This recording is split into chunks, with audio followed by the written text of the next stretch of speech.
Hello, good morning friends. देखिए, आज हम लोग एक चीज़ और स्टार्ट करेंगे। जो भी हमारी क्लास होगी उसके पहले मैं आपको एक छोटी सी स्टोरी सुनाऊंगा मोटिवेशन के लिए, क्योंकि आपको पता होगा जितने भी स्टूडेंट्स प्रिपरेशन करते हैं उनको मोटिवेशन की ज़रूरत पड़ती ही पड़ती है। ठीक है, देखिएगा, एक बार क्या हुआ कि मैं आपको जो स्टोरी सुनाऊंगा उसमें आपको ये पता चलेगा कि जो हम लोग प्रिपरेशन करते हैं, एक पॉजिटिव माइंड सेट होता है, एक होता है निगेटिव माइंड सेट। ठीक है, दोनों वर्क कैसे करते हैं। ठीक है, एक बार एक जंगल में दो कछुए रहते हैं और वो दोनों कछुए आपस में, उनकी दोस्ती बहुत अच्छी होती है। वो जहाँ पर भी जाते हैं वो साथ में जाते हैं। दोनों में डिफरेंस क्या होता है, जो एक कछुआ होता है उसकी जो थिंकिंग होती है वो पॉजिटिव होता है, मतलब वो हर चीज़ में उसको पॉजिटिव ही दिखता है। और जो दूसरा कछुआ होता है उसका माइंडसेट निगेटिव होता है, वो मतलब हर चीज़ में कुछ ना कुछ उसको कमी ही दिखती है। तो अब ये लोग एक बार जंगल में जा रहे थे और उसी टाइम राजा के पास, राजा का उसी जो राज्य था, उस राज्य में जो राजा था वहाँ पर निमंत्रण चल रहा था। तो वहाँ पर खीर बननी थी। तो उनके जो सेवक थे वो दूध ले करके जंगल से जा रहे थे, लेकिन जंगल में उनको कुछ आवाज़ें सुनाई दी शेर की, इसलिए वो छोड़ करके वो पूरा का पूरा दूध का बहुत बड़ा भगोना था, उसको वहाँ पर जंगल में रख करके चले गए। वो जो दोनों कछुए थे वो उसी भगोने के पास आते हैं और वो देखने के लिए कि इसमें क्या है, और वो चढ़ते चढ़ते दोनों के दोनों कछुए उस बड़े से भगोने पे गिर जाते हैं, क्योंकि उस भगोने पे दूध था। वो बार बार कोशिश करते हैं लेकिन वो उससे बाहर नहीं निकल पाते। तो आपको पता होगा कि जो भी पर्सन पॉजिटिव माइंडसेट का होगा वो थोड़ा सा निगेटिव माइंडसेट की अपेक्षा वो ज़्यादा कोशिश करेगा, सिंपल सी बात है। तो वो बार बार कोशिश कर रहा था, लेकिन दोनों कोशिश बराबर कर रहे थे, क्योंकि जब उनके दोनों की जान दांव पे लगी थी। लेकिन क्या हुआ कि जो निगेटिव माइंडसेट का कछुआ था वो काफ़ी देर तक कोशिश करने के बाद थकने लगा और अपने दोस्त से कहता है कि अब मुझसे नहीं हो पा रहा है, और इस जंगल में कौन आएगा हमको बचाने वाला।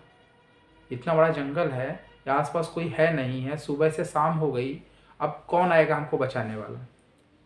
लेकिन जो पॉजिटिव माइंडसेट का था वो बार बार कह रहा था, नहीं, थोड़ा सा और, थोड़ा सा और, थोड़ा सा और, शायद कोई आ जाएगा, कोई आने वाला होगा।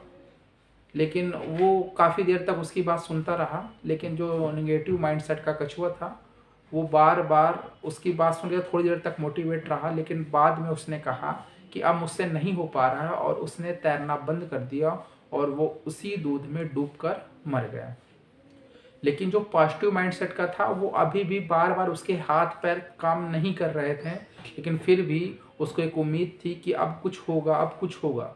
वो भी करते करते करते करते उसको अगला दिन हो गया। लेकिन आपको पता है कि जब भी कोई चीज़ आप पूरे मन से करते हैं लास्ट में उसका रिजल्ट अच्छा ही होता है। फिर क्या होता है आपको पता होगा, दूध में जब बार बार आप किसी भी चीज़ को उसको मथते हैं तो वो धीरे धीरे जमने लगता है, मतलब दही बनने लगता है। तो यही उसके साथ भी हुआ। वो दूध जम करके उसकी एक परत बनने लगी मोटी, और कुछ टाइम बाद जब वो परत मोटी हो गई तो उस कछुए ने थोड़ा जंप लगाया, और वो जंप लगा करके उस भगोने से, उस बर्तन से बाहर आ गया। ठीक है, ये स्टोरी बताने का मेरा उद्देश्य ये था कि आज के समय में सभी के साथ ऐसा हो रहा है कि वो लोग कर कुछ दूर तक करते हैं, लेकिन वो थक करके वापस थक जाते हैं। थोड़ी दूर तक मेहनत करते हैं, फिर उनको कुछ दिखता नहीं और लास्ट में वो हार जाते हैं। ठीक है, तो आप पॉजिटिव माइंड सेट के कछुए बनिए। ठीक है, देखिए लास्ट में उसको अपनी मंजिल मिल ही गई, मतलब उसने अपनी जान बचा ली, और उसने अपनी थिंकिंग की वजह से अपनी जान खो दी। अगर वो भी कोशिश करता तो वो भी आज जीवित होता। ठीक है, चलिए, कल हम लोगों ने नंबर सिस्टम स्टार्ट किया था और उसके आगे का टॉपिक हम लोग आज से स्टार्ट करते हैं। ठीक है, देखिए, इसमें से आज हम लोग पढ़ेंगे भाज्यता का नियम। देखिए, भाज्यता का नियम सभी में अप्लाई होता है, चाहे छोटे एग्जाम हो चाहे बड़े एग्जाम हो, या तो इसमें डिविजिबिलिटी की वजह से बहुत बड़े बड़े भी क्वेश्चन भी आप सॉल्व कर सकते हैं। कैसे, देखिएगा, भाज्यता का नियम ये है कि आपके पास एक एग्जाम में नंबर देगा, ऐसे एक नंबर दिया होगा और आपसे पूछेगा फाइंड करिए कि 2 से डिविजिबल है या नहीं है। तो आपको कैसे पता चलेगा, तो आपको क्या करना है, आपको ये पता होना चाहिए कि अगर कोई भी नंबर 2 से डिविजिबल है तो उसका लास्ट डिजिट या तो 0 होगा या 2, 4, 6, 8, इन सब में कोई ना कोई होगा। ठीक है, तो जैसे आपके पास लास्ट में डिजिट देख लीजिए तो आप समझ जाइए कि वो नंबर किससे 2 से डिविजिबल होगा। तो इन सभी नंबरों को आप देखिए, ये सभी 2 से डिविजिबल हैं। क्यों? क्योंकि देखिए इसके लास्ट डिजिट क्या है 0, इसका लास्ट डिजिट क्या है 4, इसका लास्ट डिजिट क्या है 6। तो मैंने बताया ना कि 0 2 4 6 हो, अगर ये डिजिट्स है लास्ट में तो वो क्या नंबर क्या होगा 2 से डिविजिबल होगा, सिंपल सा। ठीक है। अब देखिए 3 से डिविजिबिलिटी का रूल, ये काफी यूज होता है। इसमें आपके पास अगर कोई नंबर दे दे, जैसे मान लीजिए एग्जांपल में एक नंबर लिखा है, एक नंबर मैं और लिखे दे रहा हूं, ठीक है। अब आपको चेक करना है कि 3 से डिविजिबल है, तो एक मेथड तो ये है कि आप 3 से पूरा का पूरा डिवाइड करिए। दूसरा मेथड ये है कि आप इन सभी डिजिट को ऐड करके 3 से डिवाइड करके चेक कर लीजिए, अगर डिवाइड होने के बाद ये 3 से डिवाइड हो रहा है तो मतलब डिविजिबल होगा। देखिए 6 1 7 7 8 15, 3 5 या 15 डिविजिबल है ना, तो मतलब ये पूरा का पूरा नंबर 3 से डिवाइड होगा। 7 7 14 14 एंड 4 18, तो ये भी देखिए 3 से डिवाइड हो रहा है। तो अगर ये पूरा इनका सम भी 3 से डिवाइड हो रहा है तो ये नंबर भी 3 से डिवाइड होगा। देखिए कैसे राइट करके भी दिखा दूं। देखिए अगर आपके पास 6 8 1 है, अब इन सबको अगर आप प्लस करेंगे, यहां से देखिएगा, अगर आप प्लस करेंगे डिवाइड करिए तो 6 7 15 15 डिवाइड बाई 7 5, ठीक। तो डिवाइड हो रहा है ना, 3 से डिवाइड हो रहा है, मतलब ये पूरा का पूरा नंबर किससे डिविजिबल होगा 3 से डिविजिबल होगा। 4 से डिविजिबिलिटी का रूल, 4 से अगर किसी भी नंबर का आपको चेक करना है, देखिए ये हेल्प आपको कैलेंडर में भी करेगा, कैलेंडर में लीफ ईयर फाइंड करने के लिए। तो आप क्यों टाइम वेस्ट करेंगे पूरा डिवाइड करने के लिए, आपको सिंपल सा लास्ट के 2 डिजिट, अगर आपके पास एक 2 नंबर आ रहे हैं और आपसे पूछ रहा है कि this number is divisible by 4 और नॉट, तो आप चेक कर सकते हैं कि लास्ट डिजिट देखिए कितना है 24, यहाँ पर कितना है 56। देखिए 4 6 जा 24 और 4 1 जा 4 4 4 जा 16 हो रहा है ना डिवाइड। तो अगर ये डिवाइड हो रहा है तो मतलब पूरा का पूरा नंबर भी 4 से डिवाइड होगा। अगर आप चाहें तो चेक कर लीजिएगा 4 से डिवाइड करके, ठीक है।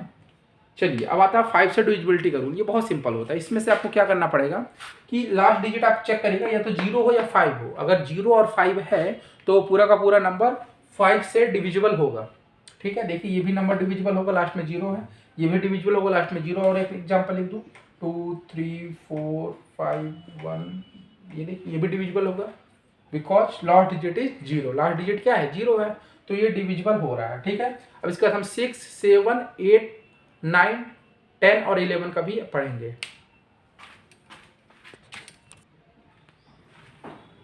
देखिएगा अब हम पढ़ेंगे 6 से विभाजिता का नियम। 6 से विभाजिता का नियम, देखिए 6 के फैक्टर क्या होते हैं 2 एंड 3।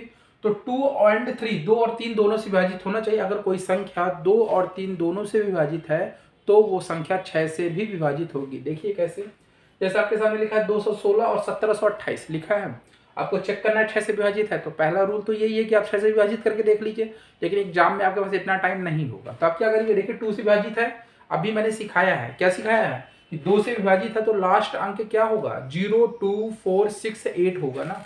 तो देखिए लास्ट में 6 है तो ये होगा, लास्ट में 8 है तो दोनों 2 से विभाजित है। 3 से भी चेक करिए, इनका सम करिए। देखिए 3 से विभाजित का नियम भी सिखाया मैंने कि सभी अंकों को जोड़ने पर वो संख्या 3 से विभाजित होनी चाहिए। तो देखिए 2 1 3 3 एंड 6 9, 9 को 3 से डिवाइड करेंगे तो कितना आएगा 3 आएगा, तो ये भी डिवाइड हो रही है। इसको भी ऐड करिए 7 1 8 8 2 10 10 8 18, 18 को 3 से डिवाइड करिए, ये भी डिवाइड हो रहा है। आपके माइंड में आएगा कि सर अगर कोई भी संख्या 3 से विभाजित हो रही है, 2 से विभाजित नहीं हो रही, क्या वो 6 से विभाजित होगी? नहीं होगी, दोनों से विभाजित होना मस्ट है, ठीक है। अब आता है 7 से विभाजिता का नियम। इसको थोड़ा सा आपको समझना पड़ेगा कैसे। इसमें मैंने आपको पूरा हिंदी में लिख भी दिया है और मैं आपको समझा भी दे रहा हूँ सिंपल लैंग्वेज में। अगर आपके पास एक संख्या है, जैसे ये संख्या है ना, तो आपको चेक करना है 343 7 से विभाजित है कि नहीं है। तो आपको इकाई का अंक छोड़ करके जो संख्या बचे उसको लिखिए, उसके बाद इकाई का अंक, इकाई मतलब वंस, ठीक है, इकाई के अंक को दुगना करिए, तो 3 का डबल 6। इसके बाद दोनों को माइनस करिए, तो माइनस करेंगे कितना आएगा 28। जो आएगा उसको 7 से विभाजित करके देखिए, देखिए विभाजित हो रहा है ना, विभाजित हो रहा है तो वो संख्या भी 7 से विभाजित होगी। तो देखिए 343 भी 7 से विभाजित होगी। क्लियर। नेक्स्ट 8 से विभाजिता का नियम। अगर कोई संख्या 8 से विभाजित है तो क्या होगा, उसमें से आपको अंतिम 3 अंक देख लेने हैं। तो देखिए इसके अंतिम 3 अंक क्या है 5 1 2 है। तो किसी भी संख्या के अंतिम 3 अंक देखने पर अगर वो अंतिम 3 अंक 8 से विभाजित है तो पूरी की पूरी संख्या भी 8 से विभाजित होगी। तो देख लीजिए आपके पास एक नंबर है, इसको इसके लास्ट 3 डिजिट क्या है, ये इसको 8 से डिवाइड करके देख लीजिए। देखिए 8 6 जा 48, मतलब 8 छंग 48, 3 कैरी आएगा, 3 शेषफल आएगा, 3 2 32, 8 4 जा 32। देखिए डिवाइड हो रहा है ना। अगर इसके लास्ट डिजिट अगर आपने 5 1 2 का डिवाइड कर रहे हैं, 8 से तो डिवाइड हो रहा है, तो मतलब पूरी की पूरी संख्या भी 8 से विभाजित होगी। ठीक है। अब आता है 9 से विभाजिता का नियम। जैसे 3 था वैसे 9 है। सभी अंकों को जोड़ लीजिए। अगर सभी अंकों को जोड़ने पर, देखिए मैंने सभी चीजों की हिंदी लिख दी है। अगर आपको फेयर बनाना हो तो आप नोट करते जाइए सब चीजें। ठीक है, आपकी फेयर कंप्लीट हो जाएगी। अभी हमारा लेवल लो है, क्यों? क्योंकि मैंने आपको बताया कि लो से हाई चलेंगे। अभी मैं आपको पूरा लो करवाऊंगा, इसके बाद लेवल बढ़ता जाएगा क्लास का। ठीक है, और आपको प्रीवियस ईयर क्वेश्चन भी करवाऊंगा। ठीक है, तो देखिए सभी अंकों का योग 9 से विभाजित हो रहा है। चेक करिए, 7 + 2 + 9 डिवाइड बाई 9। तो 7 2 9 9 9 18, 18 डिवाइड बाई 9 दैट मीन्स 2 विभाजित हो रहा है ना। मतलब पूरी की पूरी संख्या भी 9 से विभाजित होगी। अब इसके बाद हम सीखेंगे 10 से विभाजिता का नियम और 11 से विभाजिता का नियम।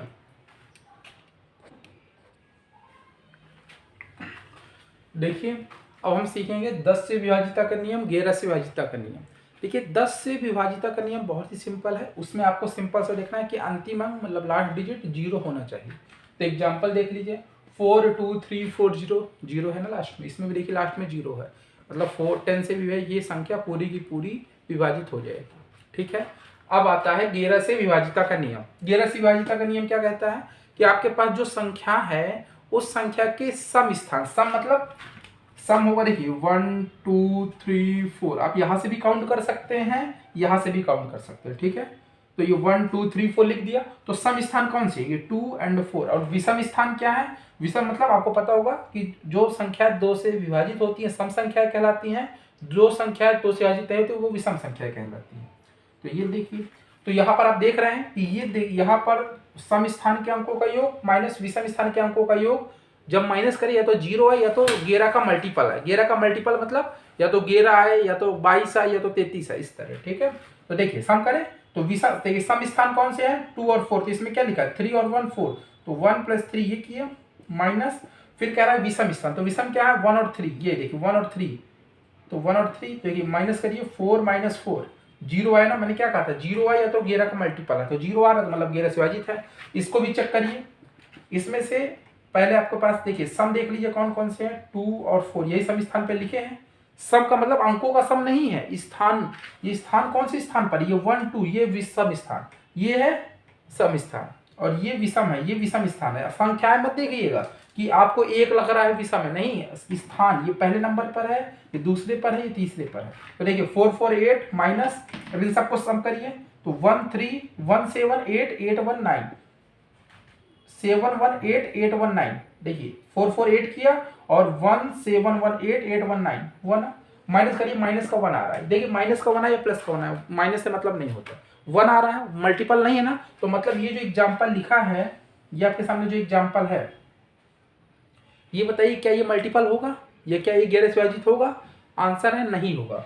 तो कोई पूछे कि ये एग्जाम्पल है तो आपका ये एग्जाम्पल इसका नहीं होगा, ये एग्जाम्पल है। ठीक है, तो आप ऐसे सभी क्वेश्चन चेक कर सकते हैं।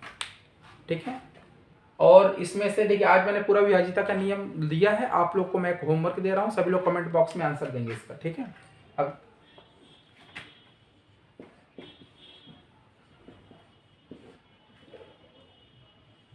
चेक करिए, मुझे बताइए ये संख्या किस किस डिजिट से विभाजित है। तो ये जो संख्या है किससे किससे विभाजित है? 2 से विभाजित है कि 3 से है कि 4 से है कि किससे किससे है? अगर 2 से है तो 2 भी लिखिए कमेंट बॉक्स में, 3 है तो 3 भी लिखिए। ठीक है, thank you for joining the class.